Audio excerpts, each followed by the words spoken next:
Hi friend, welcome back to my YouTube channel. Today we are going to learn how to create folder in Windows. So let's get started. So first way, uh, you can right click on it.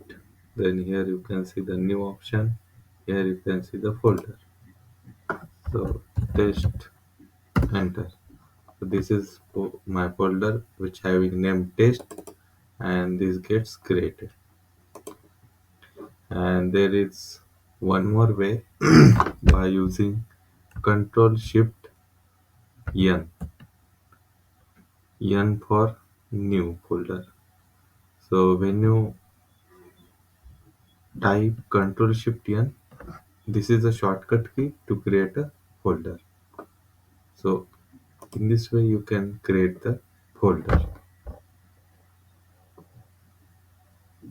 Thanks for watching. Please subscribe my YouTube channel.